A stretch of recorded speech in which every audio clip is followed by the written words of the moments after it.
የተወደዳችሁ የፈታ ዴይሊ ቤተሰቦች ከልብ የመነጨ ሰላምታችን በያላችሁበት ይድረሳችሁ። ለተቅዳሜ ሰዓቱን መረጃ ይዘን ተገኝተናል። ለእናንተ ይመጥናሉ ብለን ከመራረጥናቸው መካከል በቅድሚያ እናስተዋውቅ።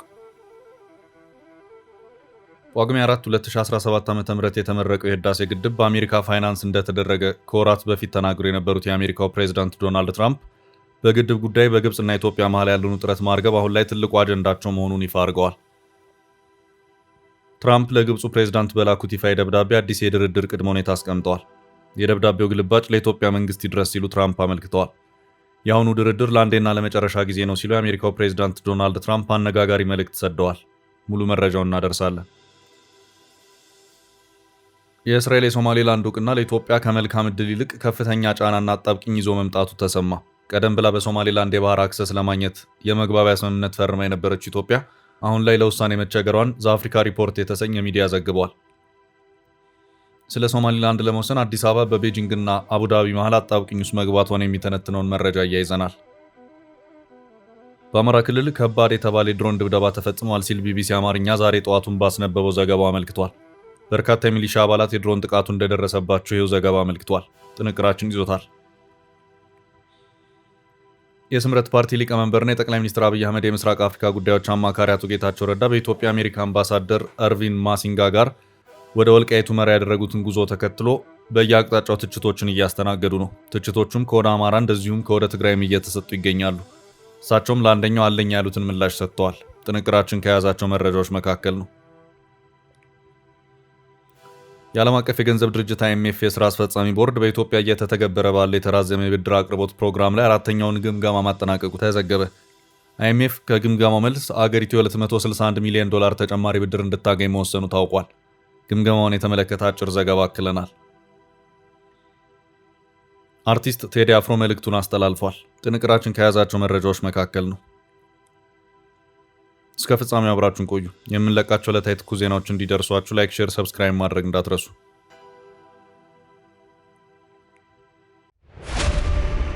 ገንብቶ በማስረከብ የሚታወቀው ዳኮር ሪል ስቴት በመሃል አዲስ አበባ ጀሞ 1 ግንባታቸው 90% እንዲሁም 40% የደረሱ ቤቶችን በ10% ቅድመ ክፍያ ብቻ ለሽያጭ አቀረበ።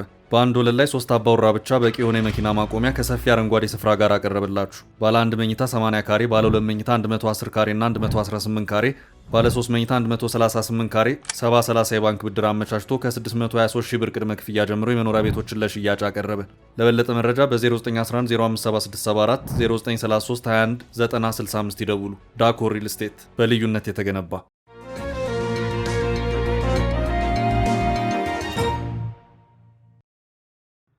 ግብጽና ኢትዮጵያን ለመጨረሻ ጊዜ ያደራድራለሁ ትራምፕ። ጳጉሜ 4 2017 ዓ.ም የተመረቀው የህዳሴ ግድብ በአሜሪካ ፋይናንስ እንደተደረገ ከወራት በፊት ተናግረው የነበሩት የአሜሪካው ፕሬዝዳንት ዶናልድ ትራምፕ በግድብ ጉዳይ በግብጽና ኢትዮጵያ መሃል ያለውን ውጥረት ማርገብ አሁን ላይ ትልቁ አጀንዳቸው መሆኑን ይፋ አድርገዋል። ትራምፕ ለግብፁ ፕሬዝዳንት በላኩት ይፋ ደብዳቤ አዲስ የድርድር ቅድመ ሁኔታ አስቀምጠዋል። የደብዳቤው ግልባጭ ለኢትዮጵያ መንግስት ይድረስ ሲሉ ትራምፕ አመልክተዋል። የአሁኑ ድርድር ለአንዴና ለመጨረሻ ጊዜ ነው ሲሉ የአሜሪካ ፕሬዝዳንት ዶናልድ ትራምፕ አነጋጋሪ መልእክት ሰደዋል። ፕሬዝዳንቱ ትላንት ማምሻውን ትሩዝ ሶሻል በተባለ የማህበራዊ ገጻቸው ላይ ኢትዮጵያን፣ ግብጽንና የውሃ ሀብት አጠቃቀምን በተመለከተ ባጋሩት አነጋጋሪ መረጃና ለግብፁ ፕሬዝዳንት አብዱልፈታህ አልሲሲ በጻፉት ደብዳቤ ግብጽ በእስራኤልና ሐማስ መሃል የተኩስ አቁም ስምምነት እንዲፈረም ላደረገችው አስተዋጽኦ አመስግነዋል። በግል ጓደኝነታችንና አሜሪካ ለግብጽ ህዝብ ደህንነት ባላት ቁርጠኝነት ምክንያት በኢትዮጵያና ግብጽ መሃል የናይል ወንዝን በመጋራት ዙሪያ ለአንዴና ለመጨረሻ ጊዜ ድርድር ለማስጀመር ዝግጁ ነኝ ያሉት ፕሬዝዳንቱ የናይል ወንዝ ለግብጽና ለህዝቧ ያለውን ጥቅም አጥብቀው እንደሚረዱ ገልጸዋል። አክለውም ግብጽ፣ ኢትዮጵያና ሱዳን የረጅም ጊዜ ውሃ ፍላጎታቸውን እንዲያሳኩ ልረዳችሁ እችላለሁ። በቀጠና ያለ ማንኛውም ሀገር ብርቅዬ የሆነውን የናይል ወንዝ በብቸኝነት መቆጣጠር እንደማይችልና ሌሎችን መጉዳት እንደማይችል አሜሪካ ታረጋግጣለች በማለት ኢትዮጵያ ላይ ያነጣጠረ እንደሆነ የተነገረለት አቋም አንጸባርቀዋል። አሜሪካ በምትሳተፍበትና ትክክለኛ በሆነ አካሄድ ተገማች የሆነ የውሃ ልቀት ላይ በተለይ በድርቅ ወራት ለግብጽና ሱዳን የሚኖርበት አሰራር እንዲሁም ኢትዮጵያ ከፍተኛ መጠን ያለው ኃይል የምታመነጭበት ሁኔታ መፍጠር እንደሚገባ ትራምፕ በደብዳቤው ላይ አንስተዋል። ትራምፕ ይህ ኢትዮጵያ የምታመነጨው ኃይል ለግብጽና ሱዳን የሚሰጥበት ወይም የሚሸጥበት ሁኔታ ሊኖር እንደሚችልም ጠቁመዋል። ፕሬዚዳንት ዶናልድ ትራምፕ በህዳሴ ግድብ ዙሪያ በግብጽና ኢትዮጵያ መሃል ያለውን ውጥረት ማርገብ አሁን ላይ ትልቁ አጀንዳቸው መሆኑን አስፍረዋል። ይህ ደብዳቤ ለሳውዲ አረቢያው ንጉስ፣ ለተባበሩት አረብ ኤምሬትስ ፕሬዝዳንት፣ ለፕሬዝዳንት ታዬ አጽቀሥላሴና ለሱዳኑ መሪ አብዱልፈታህ አልቡርሃን በግልባጭ መላኩ ተመልክቷል። አሜሪካ ኢትዮጵያን፣ ግብፅንና ሱዳንን ለማሸማገል ሙከራ ስታደርግ መቆየቷ ይታወሳል። ትራምፕ ባለፈው ዓመት በሰኔ ወር ላይ በማህበራዊ ሚዲያ ገጻቸው ላይ በስልጣን ዘመናቸው ጣልቃ በመግባት ካስቆሟቸው ግጭቶች መካከል በኢትዮጵያና በግብፅ መሃል የተካሄደውን በማለት ጠቅሰዋል። ኢትዮጵያና ግብፅ በህዳሴ ግድብ ምክንያት በመካከላቸው ጥረት ቢነግስም ወደ ግጭት አልገቡም። ፕሬዚዳንቱ ኢትዮጵያና ግብፅ በግዙፍ ግድብ ምክንያት ግጭት ውስጥ እንደነበሩ ተናግረው ግድቡ በአስገራሚ የናይል ወንዝ ላይ ተጽዕኖ ያለው እንደሆነ ጠቅሰው ነበር። ትራምፕ በአዲስ አበባና በካይሮ መካከል ሰላም ማምጣታቸውን ቢያነሱም ፕሬዚዳንቱ የታላቁ ህዳሴ ግድብ ድርድርን በተመለከተ የነበራቸው ሚና በብዙ ኢትዮጵያውያን ዘንድ በበጎ አይታይም። ትራምፕ በ2013 ዓ.ም በመጀመሪያው የስልጣን ዘመናቸው ማጠናቀቂያ ወራት ላይ ግብፅ ግድቡን ልታፈነዳ ትችላለች የሚል ንግግር ማድረጋቸው ብዙዎችን አስቆጥቶ ነበር። ፕሬዚዳንት ትራምፕ በመጀመሪያው ፕሬዝዳንትነት አስተዳደራቸው ዘመን የሶስቱን ሀገራት የውጭ ጉዳይና የውሃ ሀብት ሚኒስትሮች በተደጋጋሚ በዋይት ሀውስ በማግኘት ቢያነጋግሩም መፍትሄ ማግኘት እንዳልቻሉ ይታወሳል። አሁን ላይ ትራምፕ የጋዛን ጉዳይ አስታከው ለግብፅ ውለታ ለመዋል እየተዘጋጁ እንደሆነ ተንታኞች እየገለጹ ይገኛሉ። ፕሬዚዳንት ትራምፕ በደብዳቤያቸው ማጠቃለያ ላይ ጉዳዩን አሳሳቢነት ሲገልጹ በህዳሴው ግድብ ዙሪያ ያለው ጥረት በግብፅና በኢትዮጵያ መካከል ወደ ዋና ወታደራዊ ግጭት እንዳያመራ እጅግ በጣም ተስፋ አደርጋለሁ ሲሉ አስጠንቅቀዋል።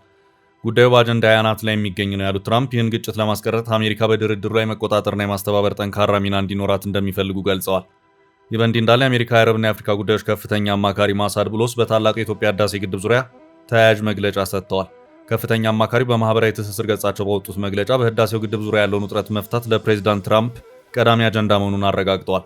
ፕሬዚዳንቱ በአፍሪካና በመካከለኛው ምስራቅ ዘላቂ ሰላምን ለማምጣት እንዲሁም በግብፅና በኢትዮጵያ መካከል ሊከሰት የሚችለውን ከባድ ወታደራዊ ግጭት ለመከላከል እየሰሩ ነው ሲሉ አማካሪው ገልጸዋል።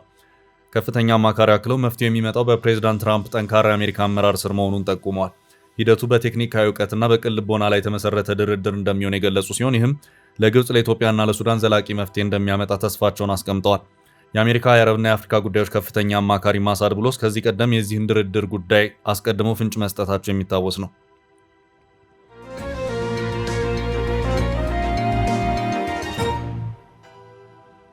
ወደ ቀጣይ መረጃ አለፍን። ኢትዮጵያ በሶማሊላንድ ጉዳይ አጣብቂኝ ውስጥ ገብታለች።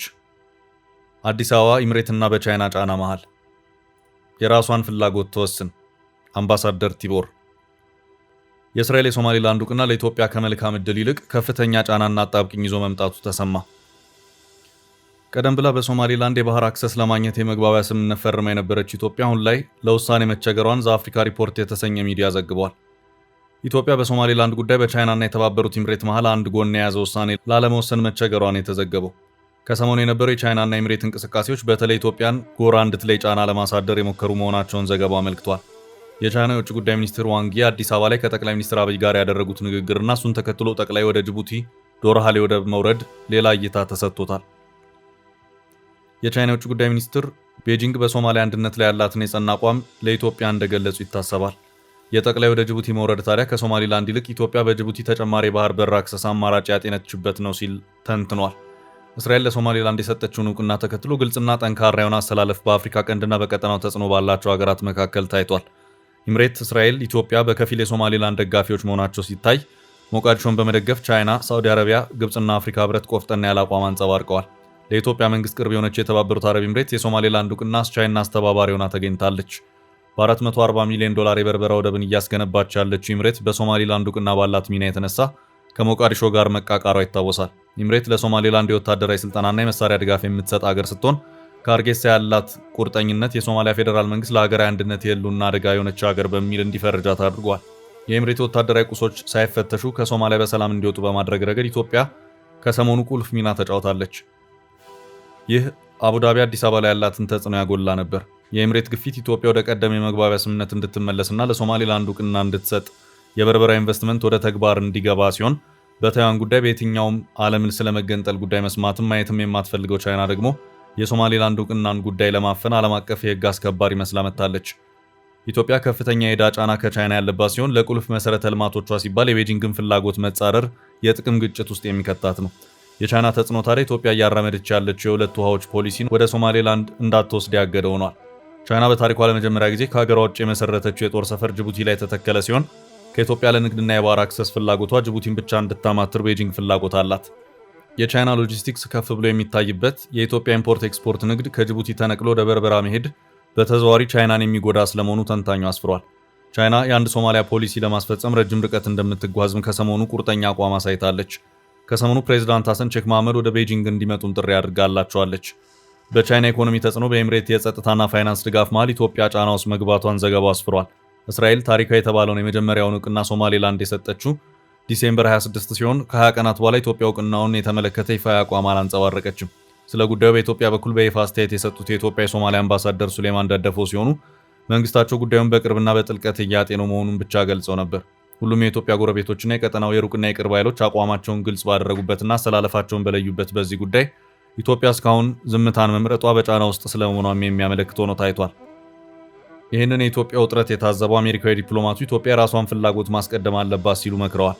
የቀድሞ የአሜሪካ የውጭ ጉዳይ ሚኒስትር የአፍሪካ ረዳት ሚኒስትርና በጊኒና በኢትዮጵያ አሜሪካ አምባሳደር የነበሩት ቲቦር ናጊ የትንታኔውን ሊንክ በማህበራዊ ገጻቸው አጋርተው ኢትዮጵያ ሶማሊላንድን በተመለከተ በቻይናና በተባበሩት አረብ ኤምሬትስ መካከል በጫና ተይዛለች ማለት ነው ሲሉ ጠይቀው፣ ሆኖም እንደ ሶማሊላንድ ሁሉ ኢትዮጵያ ለራሷ ጥቅም የሚሆነውን ማድረግ አለባት ሲሉ መክረዋል።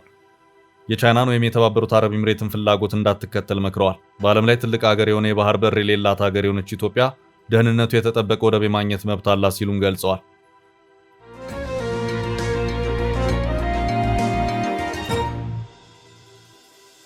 በቀጣይ መረጃ የአማራ ክልሉ የድሮን ድብደባ። በአማራ ክልል ከባድ የተባለ የድሮን ድብደባ ተፈጽሟል ሲል ቢቢሲ አማርኛ ዛሬ ጠዋቱን ባስነበበው ዘገባው አመልክቷል። በርካታ የሚሊሻ አባላት በድሮን ድብደባው ተገድለዋል። በአማራ ክልል ዋግምራ ብሔረሰብ አስተዳደር ስብሰባ ላይ በነበሩ የሚሊሻ አባላት ላይ በተፈጸመ የድሮን ጥቃት ቢያንስ 36 ሰዎች መገደላቸውን አንድ የሳህላ ሰየምት ወረዳ አመራር፣ የጤና ባለሙያና ነዋሪዎች ነገሩኝ ሲል ዘገባው አመልክቷል። በጥቃቱ 16 ሰዎች ጉዳት እንደደረሰባቸው እንዲሁም ካምፕ ውስጥና በውስጡ የነበሩ የጦር መሳሪያዎች እንደወደሙ የወረዳ አመራሩ አስታውቀዋል።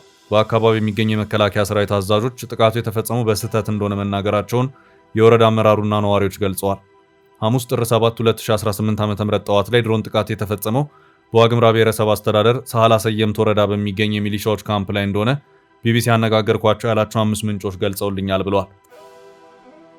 የወረዳው ማዕከል ከሆነችው መሻሃን ውስጥ ከተማ ወጣ ብሎ ሰፋ ድልድይ በተባለ አካባቢ የሚገኘው ይህ ካምፕ ከትግራይ ጦርነት አንስቶ የሚሊሻዎች ማዕከል ሆኖ ሲያገለግል መቆየቱን ነዋሪዎች አስረድተዋል። ካምፑ የትጥቅ ማከማቻ እንዲሁም የጸጥታ ኃይሎች ማረፊያና መመገቢያ እንደሆነም አክለዋል። ነዋሪዎች እንደሚናገሩት ካምፑን ማዕከላቸው ያደረጉት የሚሊሻ አባላት በአካባቢው የሚንቀሳቀሱት የፋኖ ኃይሎች ወደ ወረዳው እንዳይገቡ ጥበቃ ያደርጋሉ። ጥቃቱ በተፈጸመበት ሰዓት የሚሊሻ አባላቱ ከካምፑ ፊት ለፊት ከሚገኝ ሜዳ ላይ በአዛዣቸው ስምሪት እየተሰጣቸውና ቁርስ እየተመገቡ እንደነበር የወረዳ አመራሩ ገልጸዋል። 3 የወረዳው ነዋሪዎችም ሚሊሻዎች ቁርስና ስብሰባ ላይ እንደነበሩ አረጋግጠዋል። በዕለቱ የፋኖ ኃይሎች በአካባቢው ሚሊሻ ላይ ጥቃት ለማድረስ እየተንቀሳቀሱ ነበር የሚሉት እኚህ የወረዳው አመራር የሚሊሻ አባላቱም ታጣቂዎቹ ላይ ለሚወሰድ እርምጃ እየተዘጋጁ እንደነበር ገልጸዋል። ሁኔታዎች እየተጫጫኑ ሲመጡ መከላከያ እንዲመጣ ተጠይቆ እንደነበርም ጠቅሰዋል። ነዋሪዎቹና አመራሩ እንደሚናገሩት አስቀድሞ ባሉት ቀናት የድሮን ቅኝት ሲደረግ ነበር። ጥቃቱ ከመፈጸሙ በፊትም አንድ ጊዜ በአካባቢው ድሮን ሲዞር ታይቷል። የድሮኑ መታየት በሚሊሻዎች ዘንድ ስጋት ፈጥሮ የነበረ ቢሆንም በወገን ላይ ጥቃት አይፈጸምም የሚል መተማመን እንደነበር ነዋሪዎቹ አስረድተዋል። የወረዳው አመራርም ተመሳሳይ ሀሳብ አንስተዋል። 2 የወረዳው ነዋሪዎች በበኩላቸው 38 ሰዎች መሞታቸውንና በጥቃቱ የተገደሉት በሙሉ የሚሊሻ አባላት እንደሆኑ አመልክተዋል።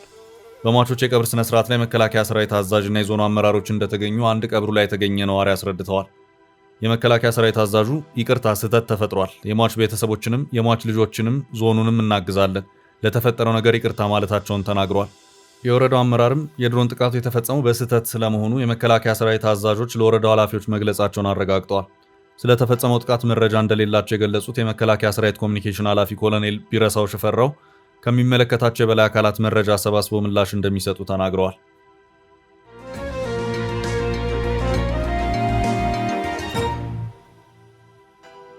በቀጣይ ርዕሳችን በአቶ ጌታቸው ላይ የቀጠለው ትችት። በኢትዮጵያ ከአሜሪካው አምባሳደር እርቪን ማሲንጋ ጋር ወደ ወልቃይት ሁመራ ያመሩት አቶ ጌታቸው ረዳ ከዚሁ ጉዟቸው ጋር በተያያዘ በተለያዩ አቅጣጫ ትችቶችን እያስተናገዱ ነው።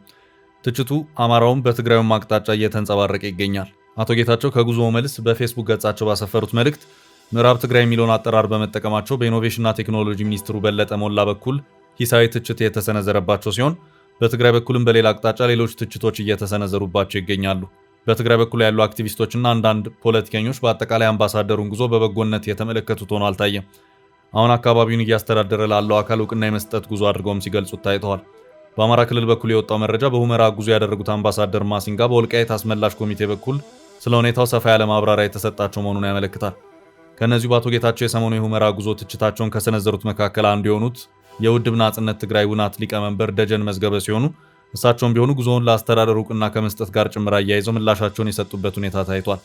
ለተሰነዘሩት የተለያዩ ትችቶች አቶ ጌታቸው ምላሻቸውን ባይሰጡም ለውድብ ናጽነት ትግራይ ውናት ሊቀመንበር ደጀን መዝገበ ግን በፌስቡክ የማህበራዊ ትስስር ገጻቸው ላይ ምላሻቸውን የሰጡበት ሁኔታ ታይቷል። አቶ ጌታቸው በዚሁ ምላሻቸውም ዝርዝር ንግግሩን ለጊዜው ያዝ እናድርገውና ባጭሩ ለትግራይ አንድ ነገር አድርጌያለሁ። አምባሳደሩ የአማራ ክልልን ድንበር ወይም ግዛት ለማየት ወይም ለማረጋገጥ አልሄዱም። ይሁንና ነገር ግን የተፈናቀሉ ሰዎች ተመልሰው ትክክለኛው ጊዜ ሲመጣ የራሳቸውን የወደፊት ሁኔታ መወሰን እንዳለባቸው አጽንኦት ሰጥተዋል። እኔ በበኩሌ ለህዝብ ዋጋ ከፍላለሁ። እስካሁን ባለው ሁኔታ ያስመላሽ ኮሚቴ ለሰጠው ማብራሪያ ምላሽ ለመስጠት ፍላጎት ያለው ሰው አላየውም። ካለም ምላሽ መስጠት ነው ያሉበት ሁኔታ ታይቷል። አቶ ጌታቸው ወደ ሁመራ ሲያመሩ ይህ የመጀመሪያቸው አይደለም። ከዚህ ቀደም ወደዚያው አምርተው ከአካባቢው ማህበረሰብ ጋር የተወያዩ መሆኑ የሚታወስ ነው። ሆኖም ወደ አዲስ አበባ ከተመለሱ በኋላ ከጉዞ ጋር በተያያዘ ሰጥተውታል ከተባለ አንድ ቃለ ምልልስ ጋር በተያያዘም በኮሎኔል ደመቀ ዘውዱ በኩል ትችቶች ሲሰነዘሩባቸው ታይተዋል።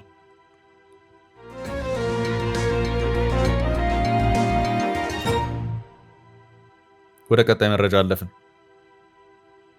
የዓለም አቀፉ የገንዘብ ተቋም ኢትዮጵያ ላይ አራተኛ ግምገማ አደረገ። ኢትዮጵያ $261 ሚሊዮን ሊለቀቅላት ነው። የዓለም አቀፍ የገንዘብ ድርጅት IMF የሥራ አስፈጻሚ ቦርድ በኢትዮጵያ እየተተገበረ ባለው የተራዘመ የብድር አቅርቦት ፕሮግራም ላይ አራተኛውን ግምገማ ማጠናቀቁ ተዘገበ። IMF ከግምገማው መልስ ሀገሪቱ $261 ሚሊዮን ተጨማሪ ብድር እንድታገኝ መወሰኑ ታውቋል። የውሳኔ ኢትዮጵያ በፕሮግራሙ ስር እስካሁን ያገኘችውን ጠቅላላ የገንዘብ መጠን ወደ $2.183 ቢሊዮን ከፍ ያደረገው ሲሆን ገንዘቡ ሀገሪቱ የውጭ ክፍያ ሚዛንና የበጀት ፍላጎቶቿን እንድታሟላ እንደሚረዳት የካፒታል ዘገባ አስፍሯል። የድርጅቱ ምክትል ማኔጂንግ ዳይሬክተር ናይጀል ክላርክ እንደገለጹት የኢትዮጵያ መንግስት በሀገር በቀል ኢኮኖሚ ማሻሻያ አጀንዳው መሰረት እያከናወናቸው ያሉት ማሻሻያዎች ከሚጠበቀው በላይ ውጤት እያሳዩ ይገኛሉ ብለዋል። በተለይም የውጭ ምንዛሬ ገበያውን ለማዘመን የተወሰዱ እርምጃዎች፣ የኤክስፖርት እድገት፣ የታክስ ገቢ አሰባሰብ መሻሻልና የዋጋ ግሽበት መቀነስ ለኢኮኖሚ መረጋጋት ተስፋ ሰጪ ውጤቶች መሆናቸውን ቦርዱ አረጋግጧል። ይሁን እንጂ ዘላቂ የኢኮኖሚ እድገት ለማምጣትና ድህነትን ለመቀነስ የማሻሻያ ስራዎቹ በተመሳሳይ ፍጥነት መቀጠል እንዳለባቸው አሳስቧል። ቦርዱ በውይይቱ ወቅት የኢትዮጵያ ብሔራዊ ባንክ የውጭ ምንዛሬ ገበያውን ይበልጥ ግልጽ ለማድረግና የባንኮችን የተጣራ የውጭ ምንዛሬ ክምችት ወደ ህጋዊ ገደብ ለማምጣት እያደረገ ያለውን ጥረት አድንቋል። ከዚሁ ጋር ተያይዞ ብሔራዊ ባንክ ከጨረታ ውጭ በውጭ ምንዛሬ ገበያ ውስጥ ጣልቃ እንዳይገባ የሚከለክል አዲስ መመሪያ መካተቱ ተገልጿል። የኢትዮጵያ መንግስት የበጀት ጉድለቱን ለመቆጣጠር የታክስ መሰረቱን ለማስፋትና የነዳጅ ድጎማን በሂደት ለማንሳት የገባውን ቃል ተግባራዊ ማድረጉ የበጀት ጥንካሬን ለመመለስ ወሳኝ መሆኑን በመግለጫው ተመልክቷል። በመጨረሻም ኢትዮጵያ ከብድር አበዳሪ ሀገራት OCC ጋር የደረሰችው የመግባቢያ ስምምነት አበረታች መሆኑን የጠቀሰው IMF ከግል አበዳሪዎች ጋር የሚደረገው ድርድር ተጠናክሮ እንዲቀጥል መክሯል። አገሪቱ አዳዲስ የንግድ ብድሮችን ከመውሰድ በመቆጠብና ቅድሚያ ለልማት ፕሮጀክቶች ትኩረት በመስጠት የብድር ጫናዋን እንድታቃልልም ድርጅቱ ጥሪ ማቅረቡ ተዘግቧል።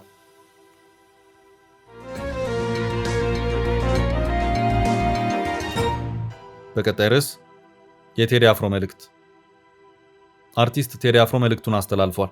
የቴዲ አፍሮ መልእክት ትላንት በድንገት ህልፈተ ህይወቱ ከተነገረው አርቲስት ነጻነት ወርቅነህ የሐዘን መግለጫ ጋር የተያያዘ ነው። ቴዲ አፍሮ በዚሁ በማህበራዊ ትስስር ገጹ ላይ በተጋራው መልእክቱ በተለያዩ የቲያትር መድረኮችና በበርካታ ፊልሞች ላይ ባሳየው የትወና ጥበቡ እንዲሁም በቴሌቪዥን የመዝናኛ ፕሮግራሙ በህዝብ ዘንድ ከፍተኛ ተወዳጅነትና አድናቆትን ባተረፈው በተወዳጁ የኪነ ጥበብ ሰው አርቲስት ነጻነት ወርቅነህ ህልፈተ ህይወት የተሰማኝን ጥልቅ ሐዘን ለመግለጽ እወዳለሁ። በዛሬው ዕለትም በተሰማው ህልፈተ ህይወቱ በደረሰው ሐዘን ለቤተሰቦቹ፣ ለወዳጅ ዘመዶቹና ለመላው አድናቂዎቹ መጽናናትን እየተመኘው ፈጣሪ ነፍሱን በአጸደ ገነት እንዲያኖርልን ከልብ እመኛለሁ፣ ነፍስ ይማር በማለት መልእክቱን አስተላልፏል። ለዓመታት በተለያዩ ፊልሞችና ቲያትሮች በመተወን ከፍተኛ እውቅናን ያተረፈው አርቲስት ነጻነት ወርቅነህ ህልፈተ ህይወቱ የተሰማው ትላንት ጥር 8 ቀን 2018 ዓ.ም ነው። ነጻነት ወርቅነህ በፊልሞችና ቲያትሮች ከሚታወቅባቸው ስራዎች በተጨማሪም በኢቢኤስ ቴሌቪዥን የቤተሰብ ጨዋታ የሚባል ፕሮግራም አቅራቢ ሆኖ የሚሰራ ነበር። አርቲስቱ በስራዎቹ የኮሜዲ አይነት ይዘቶች ላይ የሚያተኩርና የብዙዎችንም ቀልብ መያዝ የቻለም ነበር። ውድ ቤተሰቦቻችን ለዛሬ ያዝንላችሁን ርዕሰ ጉዳዮች እዚህ ላይ ቋጨን። ላይክ፣ ሼር እና ኮሜንት በማድረግ ለቻናላችን ድጋፋችሁን መግለጽ እንዳትዘነጉ እያልን ከሌሎች መረጃዎች ጋር ደግመን